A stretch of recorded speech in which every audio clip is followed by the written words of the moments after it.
संवाद विद प्रीति चौहान पे आपका स्वागत है। यदि आप चैनल पर नए हैं तो कृपया इसे सब्सक्राइब कीजिए और बेल आइकन को प्रेस करके ऑल पर क्लिक कीजिए ताकि आपको आने वाले वीडियोस की नोटिफिकेशन सही समय पर मिलती रहे। नमस्कार, आज हम बात करेंगे श्रीमद् भगवद गीता जी के दूसरे अध्याय के 39वें और 40वें श्लोक की। पिछले 2 श्लोकों में श्री कृष्ण अर्जुन को बताते हैं कि उसे क्या करना चाहिए, क्यों युद्ध करना चाहिए।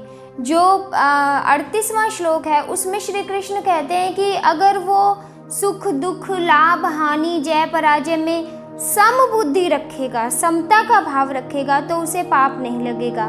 तो वो समता का भाव क्या है और समता की महिमा क्या है, समबुद्धि की महिमा क्या है, वो इन 2 श्लोकों में बताते हैं। तो इन 2 श्लोकों का 39वें और 40वें श्लोक में श्री कृष्ण कहते हैं, एषा ते अभिहिता सांख्ये बुद्धिर्योगे त्विमां शृणु बुद्धया युक्तो यया पार्थ कर्म बंधं प्रहास्यसि नेहाभिक्रम नाशोऽस्ति प्रत्यवायो न विद्यते स्वल्पं प्यस्य धर्मस्य त्रायते महतो भयात्। जैसे आपने देखा इन श्लोकों का अर्थ क्या है। जो 39वां श्लोक है इसमें श्री कृष्ण ये कहते हैं कि अभी तक मैंने तुझे सांख्य योग के हिसाब से समता का अर्थ समझाया था, अब तू कर्म योग के हिसाब से समता का अर्थ देख। और जब तू इस समबुद्धि से युक्त हो जाएगा तब तेरे अंदर के सारे संदेह खत्म हो जाएंगे, तू पाप को प्राप्त नहीं होगा और तू इन बंधनों को, कर्म के बंधन का त्याग कर देगा। तो सांख्य योग कौन सा था? जो श्लोक 11 से श्लोक 30 तक श्री कृष्ण ने उन्हें समता बताई थी, जब उन्होंने देह देही, सत असत, शरीर शरीरी, आदि अनादि, अविनाशी विनाशी, इन सब का जो अर्थ समझाया था और ये बताया था कि अपने आप के अंदर समता का भाव इन सब के लिए पैदा कर, समान, उनसे अपने आप को अलग कर। तो उन्होंने कहा कि ये सांख्य योग था। इस सांख्य योग में मैंने तुम्हें समझाया कि किस तरह से तुम समबुद्धि अपने अंदर कर सकते हो, पैदा कर सकते हो और किस तरह से समता का भाव ला सकते हो। अब मैं तुम्हें जो बता रहा हूँ वो कर्म योग के हिसाब से बता रहा हूँ कि कर्म करते हुए भी आप कैसे समता का भाव ला सकते हैं। और जब तुम इस कर्म समता के भाव से युक्त होकर कर्म करोगे तो तुम कर्म के जो बंधन हैं, जो फल देने वाले बंधन हैं, जो पाप पुण्य के बंधन हैं, इन सब से मुक्त हो जाओगे। तो ऐसा क्यों कहा उन्होंने? ऐसा इसलिए कहा कि अभी तक मैंने तुम्हें बता दिया सारा कि तुम क्या हो, स्वयं की सत्ता क्या है, तुम्हें किससे अपनी भिन्नता रखनी है, किससे अभिन्नता रखनी है। अब मैं तुम्हें समझाता हूँ कर्म योग में इस समता का क्या रहस्य है कि जब तुम कोई कर्म करते हो, तुम्हारे मन में संदेह क्या है कि युद्ध करने से तुम पाप के भागीदार बनोगे। मैं तुम्हें ये कहता हूँ कि कोई भी कर्म यदि समबुद्धि से किया जाए तो उसमें पाप नहीं होता। अगर वो विषम बुद्धि से किया जाए तब उसमें पाप होता है, चाहे वो कोई भी कर्म हो। विषम बुद्धि अर्थात कोई लालच हो, कोई लोभ हो, कोई षड्यंत्र रचा है, कुछ भी इस तरह की विषम बुद्धि है उस कार्य को करने में, तब तुम्हें वो करने में पाप लगेगा। परंतु यदि तुम समबुद्धि रखकर कोई भी कार्य करोगे तो तुम्हें पाप नहीं लगेगा। तुम अपनी बुद्धि को सम रखो कि तुम किस लिए कर रहे हो, तुम अपना कर्तव्य कर रहे हो। तुम्हारे मन में सिर्फ यह विचार होना चाहिए कि तुम अपना कर्तव्य कर रहे हो। अपनी बुद्धि को सम रखो, तुम्हारे अंदर और कोई भाव नहीं आना चाहिए, सिर्फ समता का भाव होना चाहिए।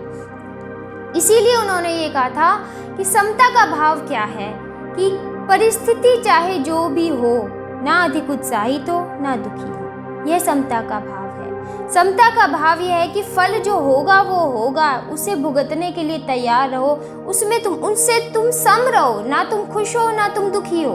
दोनों की तरह की परिस्थितियों में तुम बिल्कुल एक समान रहो, यही समता का भाव है। और जो 40वां श्लोक है उसमें श्री कृष्ण कहते हैं कि ये जो समबुद्धि रूप रूप धर्म है, इसके अनुष्ठान का जो आरंभ होता है उसका कभी नाश नहीं होता।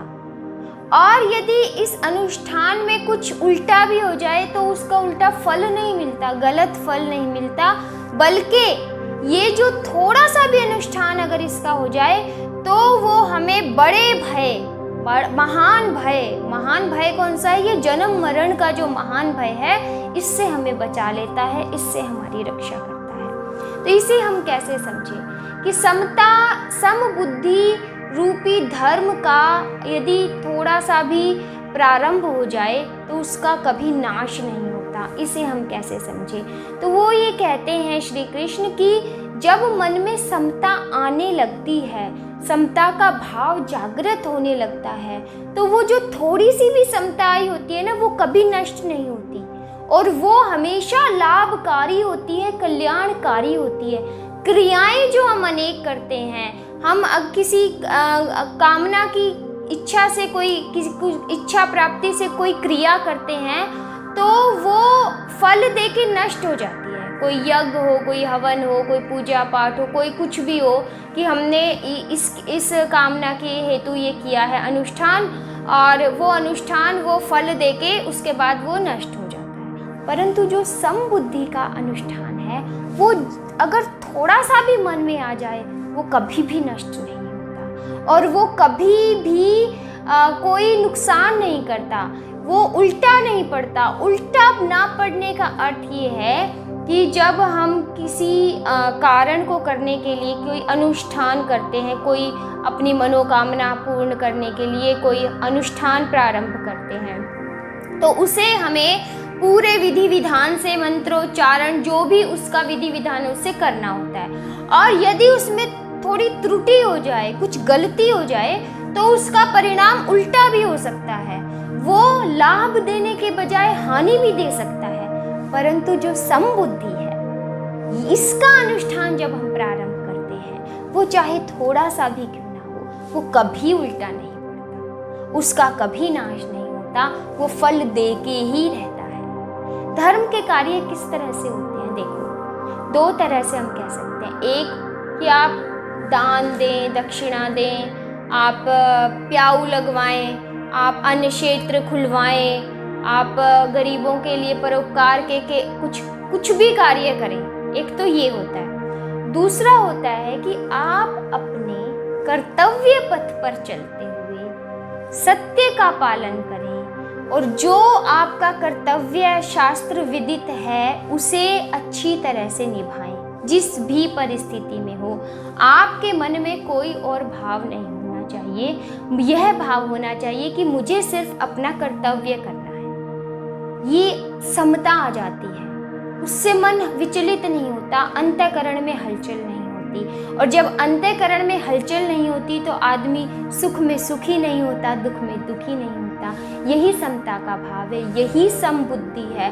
तब आप बिल्कुल निष्काम हो जाते हैं और निष्काम भाव से जो भी काम किया जाता है, वो अच्छा फल देता है, क्योंकि उसमें आपका कोई भी लालच, आपका कोई भी मोह नहीं रहता। आप ये नहीं सोचते कि मैं इसलिए कर रहा हूँ। जो किसी फल की इच्छा से किए जाते हैं कार्य, वो फल देकर नष्ट हो जाते हैं। परंतु क्योंकि सत्सम बुद्धि आने पर इंसान निष्काम भाव से कोई कार्य करता है, उसका फल कभी खत्म नहीं होता, कभी समाप्त नहीं होता। तो हमें यह कैसे मिलेगा? जब मिलेगा जब हम इस संसार से अपनी असंगति कर लेंगे, और यह चेतना केवल मनुष्य योनि में ही हमें प्राप्त हो सकती है। और अनेक जितनी भी योनियां हैं वो सिर्फ भोगने के लिए बनी है। मनुष्य योनि इसलिए बनी है कि इसमें हम यह विचार करें कि ये मनुष्य जन्म जब हमें मिला है तो हम समता का भाव अपने अंदर लेकर आएं, निष्काम भाव से अपने कर्तव्य पथ पर चलें। कर्तव्य को करना भी जो है समबुद्धि का एक कार्य माना गया है, और करने वाले काम को ना करना अकर्तव्य माना गया है। वो विषम बुद्धि हो जाती है कि करने वाला काम है और आप उसे नहीं कर रहे हैं, उसे भी अकर्तव्य कहते हैं। और जो नहीं करने वाला काम है उसे यदि आप कर रहे हैं, उसे भी अकर्तव्य कहते हैं। तो समबुद्धि हमें कहती है कि शास्त्र विदित धर्म युक्त जो भी हमारा कर्तव्य है, हम निष्काम भाव से समबुद्धि रख के उस पर चलें, उसका पालन करें, तो यह हमारी जन्म मरण का जो महान भय है उससे भी रक्षा करता है और हम मोक्ष को प्राप्त हो जाते हैं। तो इस तरह से ये आगे और क्या इसको पाने के उपाय हैं कि किस तरह से आप अपने अंदर इस समबुद्धि को जागृत कर सकते हैं, कैसे इस समता को पा सकते हैं, इस विषय में आगे श्री कृष्ण और क्या कहते हैं वो हम आपसे आगे के श्लोकों में वर्णन करेंगे। तब तक के लिए जय श्री कृष्ण।